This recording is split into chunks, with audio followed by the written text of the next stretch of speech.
Today is the opening day of Jazz Fest Weekend 2. As Peyton mentioned earlier, there's some rain on the radar in the forecast, so you want to be prepared for that. But also are the questions, what should you wear and what should you do if you start to feel sick at Jazz Fest? Well, Donny Lirette from Acadian Ambulance is joining us now with some advice.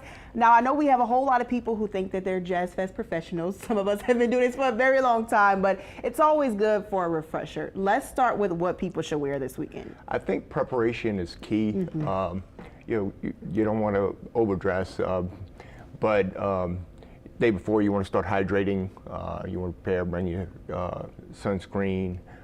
You want to hydrate appropriately while you're there. If you choose to have some alcohol, you probably want to rotate a drink in a water and a drink in a water, depending on how much you want to drink.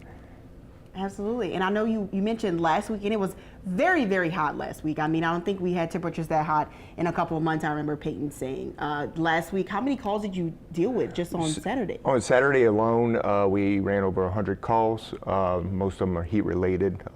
Has to do with the temperature outside, the crowd, of course. When you're dealing with a big crowd, everybody's close to each other. The body temperature increases around you and stuff, so which causes a little bit more dehydration and exhaustion calls. So again, that's why it's important to kind of switch out that water and that alcohol to make sure you're staying good, if you're right? a drinker, yes, that's important. And also, I mean, you were talking earlier about how I know these crowds are so thick, so I'm sure that presents a challenge to you all as you try to get to these folks and help them out. Is there anything you need from people out there in the crowds to make sure y'all are able to get to these people very quickly? Because I mean, whenever someone passes out in the heat, I mean, time is of the essence. Yeah, try to be vigilant of the providers that are there. We're well staffed. We have we have 40 medics that are on the grounds every day, along with the 2 medical tents that we have, which are staffed by physicians, nurses, physician assistants, nurse practitioners, and such.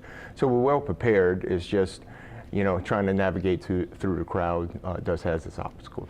Absolutely, I'm sure, yeah, the crowds can get very thick out there. I was out there about, I think it was 2 years ago, 2023, when Lizzo was there and someone passed out in the crowd, and we were at the very front, and my mom, luckily, she's a nurse practitioner, so she was able to kind of help out with that. But the crowds are very thick, so if you see them coming, make sure you get out their way so they can do what they need to do.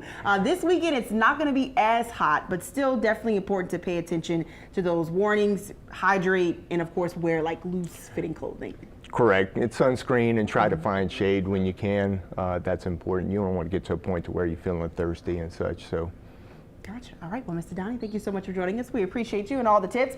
The gates for Jazz Fest Weekend 2 open at 11 a.m. today. 4-day passes are sold out, but you can still get single-day passes. Louisiana residents get a discount when you buy them online, so you might want to take advantage of that. I know I definitely will. Acts like Cage the Elephant, Santana, Yellow Jackets, and more are set to hit the stage today. But you can always head over to the Cubes to see when and where you want to see your favorite acts. Just visit WWLTV.com for a link to more details.